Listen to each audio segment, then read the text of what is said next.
Alhamdulillahi hadana li hadza wa ma kunna linahtadiya laula an hadanallah. Asyhadu an la ilaha illallah wa asyhadu anna Muhammadan abduhu wa rasuluh. Raditu billahi rabba wa bil islam madina wa bi Muhammadin nabiyya wa rasulah. Rabbi shrah li sadri wa yassir li amri.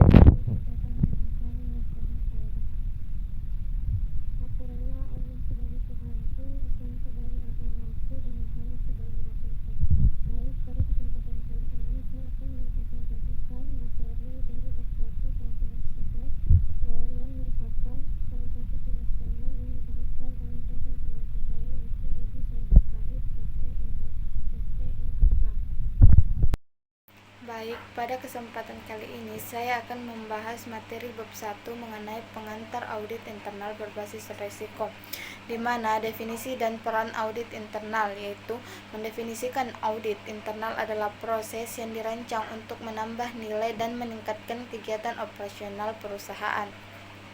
Menurut Institute of Internal Auditor menyatakan peran audit internal dibagi menjadi dua kategori, yaitu jasa asuransi dan jasa konsultasi. Piagam audit internal.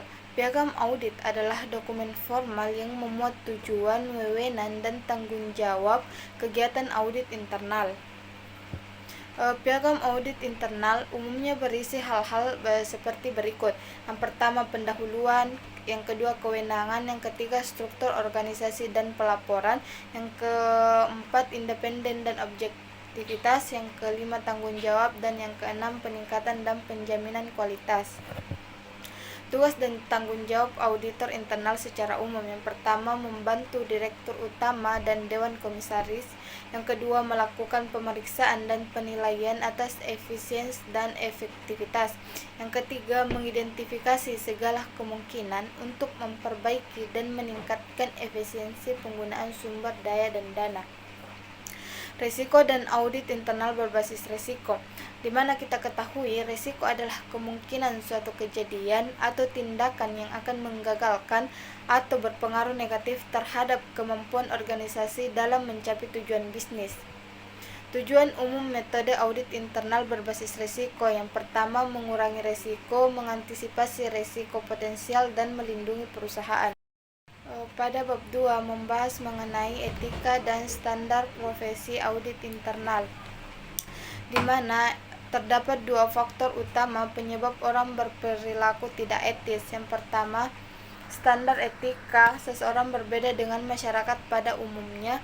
Yang kedua, orang secara sengaja bertindak tidak etis untuk keuntungan diri sendiri. Definisi etika dan profesi. Etika secara harfiah berarti asas-asas moral atau akhlak. Etika berkembang menjadi konsep yang menjelaskan baik atau buruk, benar atau salah, dan bisa atau tidak bisa dilakukan oleh prosedur atau profesi tertentu. Secara etimologi, etika berasal dari bahasa Yunani, yaitu ethos. Etika merupakan nilai, norma, moral, serta mengatur perilaku manusia sebagai individu atau kelompok dalam masyarakat. Sedangkan profesi merupakan suatu pekerjaan atau jabatan yang mempersyaratkan pendidikan serta menuntut suatu keahlian, keterampilan, dan keilmuan tertentu.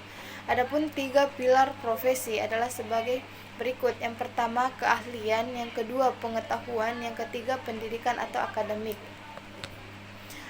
Prinsip-prinsip etika profesi. Yang pertama, prinsip tanggung jawab, prinsip keadilan, prinsip otonomi, dan prinsip integritas moral. Standar profesi audit internal. Standar profesi adalah parameter atau ukuran mutu minimal untuk melakukan kegiatan layanan audit internal yang wajib dipedomi para anggota IEEI. Kode etik auditor internal pemerintah Indonesia merupakan perilaku dan etika yang harus dipatuhi oleh auditor internal pemerintah dalam menjalankan tugas dan tanggung jawabnya. Prinsip etika KEIPI. Auditor internal pemerintah diharapkan mampu menerapkan dan menegakkan prinsip-prinsip sebagai berikut. Yang pertama, integritas, objektivitas, kerahasiaan, kompetensi, akuntabel, dan yang terakhir, perilaku profesional. Pelanggaran KEIPI KPI. Setiap auditor internal, pemerintah harus mematuhi dan mentaati aturan yang dikeluarkan oleh KPI serta memperhatikan hal-hal berikut. Yang pertama, pelanggaran terhadap KPI berakibat auditor internal pemerintah diberikan peringatan dari tugas pengawasan. Yang kedua, auditor internal pemerintah tidak diperbolehkan memaksa karyawan lain melakukan tindakan melawan hukum. Sanksi atas pelanggaran yang diberikan. Auditor internal pemerintah yang terbukti melanggar akan dikenakan sanksi pimpinan APIP atas rekomendasi dari Komite Kode Etik. Bentuk sanksi yang direkomendasikan yaitu berupa teguran tertulis, usulan pemberhentian dari tim pengawasan, dan tidak diberikan penugasan pengawasan selama jangka waktu yang telah ditentukan. Sertifikat auditor internal, suatu bentuk pengakuan atas profesionalitas seseorang. Adapun sertifikat profesi di bidang auditor internal adalah CEI atau sertifikasi yang diberikan untuk profesi audit internal dan dikeluarkan oleh EEI. Yang kedua, QEI adalah sertifikasi profesi dalam bidang audit internal yang menunjukkan kualitas dan profesionalisme dari individu. Baik, pada bab 3 membahas mengenai perkembangan profesi auditor internal. Profesi auditor internal mengalami perkembangan di asal abad 21 sejak munculnya kasus Enron dan WorldCom. Reputasi audit internal sempat terpuruk akibat berbagai kasus runtuhnya beberapa perusahaan yang melibatkan peran auditor. Namun, dalam keterlibatannya di suatu organisasi, profesi auditor internal justru dihargai. Saat ini, profesi auditor internal turut berperan dalam implementasi good corporate governance di perusahaan maupun organisasi pemerintah. Profesi auditor internal telah berkembang secara sistematik mengikuti perubahan di dunia usaha. Ilmu dan profesional internal sendiri telah dimulai pada 3500 sebelum Masehi. Adapun organisasi profesi auditor internal. Yang pertama, Perhimpunan Auditor Internal Indonesia. Organisasi ini menghimpun para auditor internal yang telah memiliki gelar QEI. Yang kedua, Asosiasi Auditor Internal. Anggota AAI tersebar di seluruh Indonesia, baik yang berasal dari BUMN, BUMD, dan swasta. Pada bab 4 membahas mengenai memahami dan mengukur efektivitas pengendalian internal. Manajemen diperlukan sebagai upaya agar kegiatan dapat berjalan secara efektif dan efisien.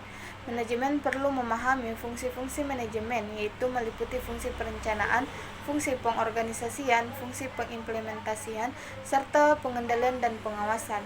Manajer adalah seorang yang mengkoordinasikan kegiatan-kegiatan guna mencapai sasaran suatu organisasi. Seorang manajer juga dituntut memiliki keahlian sebagai berikut. Yang pertama, keahlian dalam pengambilan keputusan, dalam mengelola waktu, keahlian dalam manajemen global, dan keahlian dalam hal teknologi. Pada bab 5 membahas mengenai proses manajemen risiko, di mana risiko dapat menjadi tantangan besar bagi setiap perusahaan yang mengharuskan melakukan manajemen risiko dengan baik. Titik berikut ini adalah jenis-jenis risiko yang paling umum di dunia bisnis dan usaha. Yang pertama, risiko geografis. Yang kedua, operasional. Yang ketiga, legal. Yang keempat, fraud. Yang kelima, reputasi.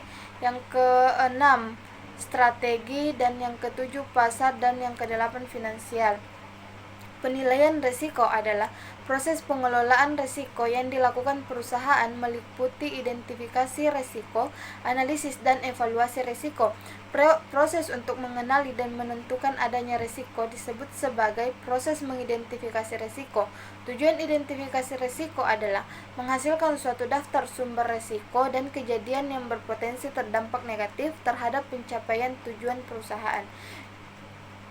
Identifikasi risiko dapat dilakukan dengan cara retrospektif dan prospektif. Perusahaan dalam penanganan risiko dapat memiliki alternatif berikut. Yang pertama, risk avoidance, reduction, transfer, deferral, dan retention. Baik, pada bab 6 membahas mengenai perencanaan audit, di mana Aktivitas audit internal adalah proses dan kegiatan pengawasan kepada perusahaan untuk memberikan nilai tambah titik perencanaan yang disusun. Adalah keputusan yang diambil oleh kepala auditor internal atas fokus prioritas audit internal yang sejalan dengan tujuan perusahaan. Titik perencanaan yang udah tahunan merupakan bagian dari rencana kerja dan anggaran perusahaan. Perencanaan audit internal berbasis risiko dimulai dengan mengidentifikasi unit atau objek yang berpotensi untuk diaudit dan pemilihan atas pencapaian unit yang akan diaudit. Pada bab 7 membahas mengenai pelaksanaan audit dan evaluasi dan bukti audit.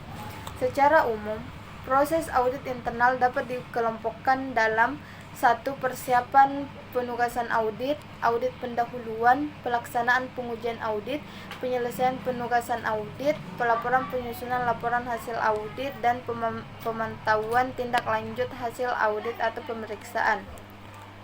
Bukti audit adalah segala informasi yang digunakan oleh auditor dalam menentukan informasi sesuai kriteria yang ditetapkan. Bukti audit yang dikumpulkan dapat dikatakan memadai jika sudah memenuhi syarat-syarat berikut ini. Yang pertama, cukup, dapat diandalkan, dan kompeten. Pada bab 8 membahas mengenai kertas kerja audit, di mana kertas kerja audit merupakan media bagi auditor untuk mendokumentasikan seluruh catatan, bukti, dan dokumen yang dikumpulkan dalam tahap audit. Kertas kerja berisi prosedur audit yang dilakukan, pengujian audit, informasi yang diperoleh, dan simpulan berhubungan dengan pelaksanaan audit. Proses perencanaan dan supervisi memadai dijalankan dengan review berjenjang sehingga dapat meminimalkan risiko kesalahan, kekurangan kelengkapan, dan kekurangan cermat yang patah. Review kertas kerja audit akan menjaga proses pengendalian mutu pelaksanaan audit dan memberikan jaminan mengenai atas mutu hasil audit. Review kertas kerja audit berguna untuk memastikan bahwa simpulan hasil audit telah didukung dengan bukti-bukti audit secara lengkap, baik materi bukti audit maupun jumlahnya. Pada bab 9 membahas mengenai pelaporan hasil audit. Audit internal dapat dikatakan selesai jika laporan hasil internal telah disampaikan kepada pihak-pihak berkepentingan seperti manajer, jajaran direksi, dan komite audit. Adapun tujuan dari pelaporan hasil audit internal menurut Rustandi adalah menginformasikan, meyakinkan atau mengajak, dan menghasilkan. Pada bab 10 membahas mengenai fraud dalam audit internal. Teori fraud pertama kali dikembangkan pada tahun 1953 oleh Donald R. Creasy. Fraud Triangle Theory atau segitiga kecurangan merupakan teori mengenai 3 motivasi atau 3 penyebab utama seseorang melakukan kecurangan. Adapun ketiga penyebabnya yaitu adanya kesempatan, tekanan, dan menganggap hal biasa. Fraud Diamond Theory. Teori ini sebenarnya pengembangan dari teori yang dikemukakan oleh Donald. Ketiga faktor penyebab terjadinya fraud ditambahkan dengan faktor baru yaitu kemampuan.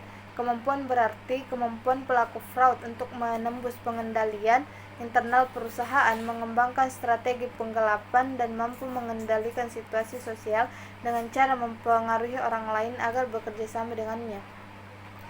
Fraud Pentagon Theory. Teori ini pertama kali dicetuskan oleh Howard pada tahun 2011 dan merupakan pengembangan dari teori-teori sebelumnya.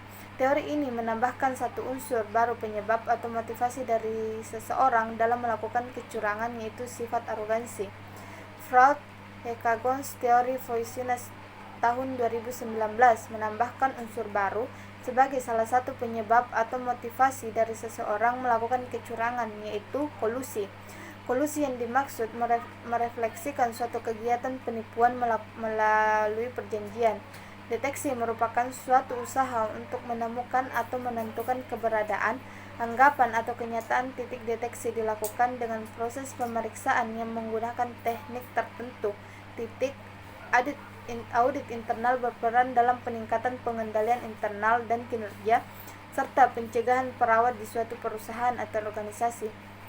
Peran audit internal sebagai konsultan lebih kepada upaya pencegahan, yaitu apabila ditemukan masalah, maka audit internal memberikan rekomendasi perbaikan. Berikut ini adalah 10 jenis prosedur audit untuk mengumpulkan dan mengevaluasi bukti fraud.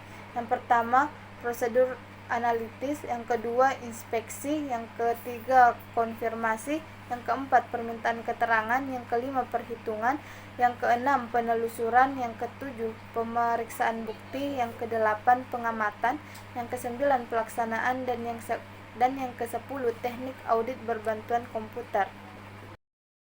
Pada bab 11 membahas mengenai riset audit internal berbasis resiko. Penelitian terkait audit internal meningkat sejak diberlakukannya peraturan Otoritas Jasa Keuangan tentang kewajiban pembentukan unit audit internal. Penelitian tentang audit internal di Indonesia cenderung membahas tentang kualitas audit internal.